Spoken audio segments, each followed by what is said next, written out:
Well, that caterpillar that I told you about, at one time we needed a pond pretty bad over there in Highland. And so we hired a guy that knew how to use a caterpillar and a dozer. And he started pushing dirt across this creek that ran down through that towards our pump house. And he got some of it done, and he taught me how to do it, and I finished it up. I pushed dirt over to the edge of the dirt that he pushed and let it spill over, and just kept going and going and going until I got clear across the pond. Underneath it, we had a big pipe with a big uh, headgate wheel on the top. So as I got it higher and higher, this headgate wheel was sticking up out of the earth, and all we had to do was crank on that, and it would let the water out of the pond.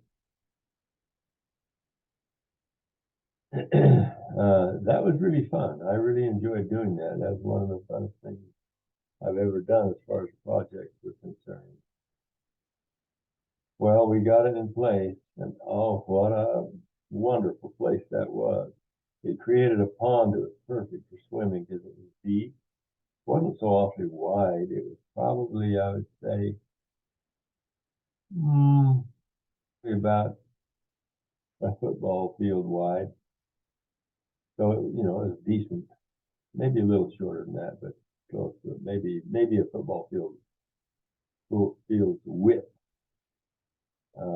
was its width. And right on the bank near the bank the dam that I just built, there was a big old cottonwood tree. So we put a big rope way up high in it, and we could swing from off the bank on the one side way out over the water and then drop in. It was fun. We just did a lot of things. And that little creek had fish in it too. And so our brother-in-law, old Paul Windward, used to like to come and fish there. And he finally caught the lunker that was in there. And one day, as you can imagine, that little canyon, if you want to call it that, it was just a gully really, but it had a creek going down through it. But it had also a road that was kind of a dugway down on the other side of it that went all the way down the creek. So as the water rose, the water went up over part of the dugway. Well, of course, Dave, being the curious person that he was, decided that he would like to see how far he could drive a tractor down that road. He took one of the tractors, it was the AC, the Alice Chalmers, and he started driving it down that road. And what he didn't think about was that when dirt gets saturated, it won't hold much up. And sure enough, when he got down there a ways, the road just caved in and the tractor just slipped right to the bottom of the pond. And of course, the pond wasn't all the way up by then, so his head was sticking out, but the tractor was down in the pond. And because the exhaust pipe was up higher than his head, it didn't quit. The fan just blew water. And he finally shut it off. He was embarrassed, and he came to talk to me about it. And so we took the Farmall International M, and we took it down there, and I drove it down the road, and we got it close to where that was and run a chain down there, and David dove down there and hooked it up. He sat on the little tractor, and I was on the big tractor, and we started pulling it out. But as the big wheels on that tractor that I was on, as it began to dig, the water had soaked up that far, even though it didn't look like it on the top. And that whole tractor slipped down and went in too, also too.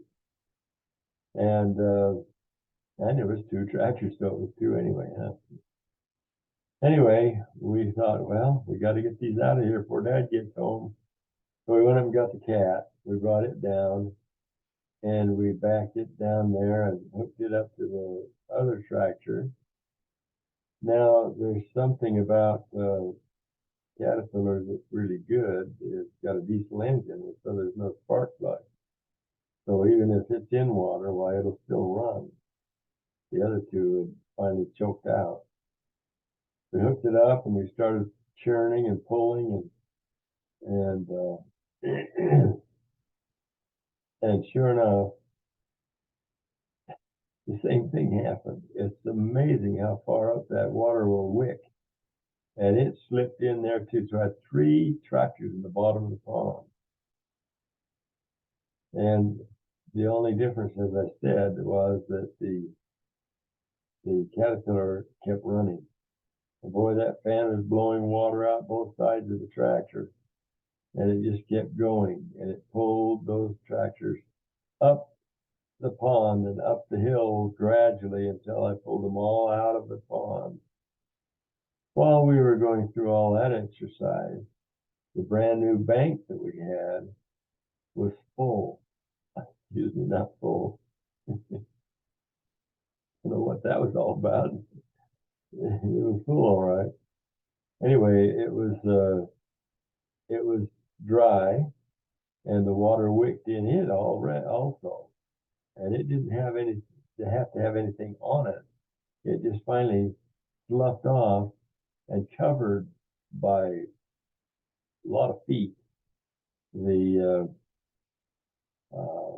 pipe that allowed the water to go out. That made it possible for the water to continue coming down the creek into the pond and raising and raising and raising. And we didn't know what to do. We'd try to turn that wheel at the top and let the water out, and it made no difference. And it got up high enough that finally it started running over the top of the bank. And it didn't take long to where it cut out and the whole pond went flushing down over through the creek and right towards the place where little Richard and his 12-year-old friend, they were about 12 years old at that time, were playing in a little pond we had down there. That had fish and stuff in it. And they looked up and saw all that water coming. They ran for their lives. We finally got all the tractors up there and dried them off and got them running. Everything just barely got done when Dad came home. He said, "What happened?" We told him what happened. He said, "Oh, brother." And he walked in the house. That was it. That's all he said. But we never did get that dam fixed. We moved back to Dayton before that ever got fixed. Tractors in the bottom of the pond. Wow, that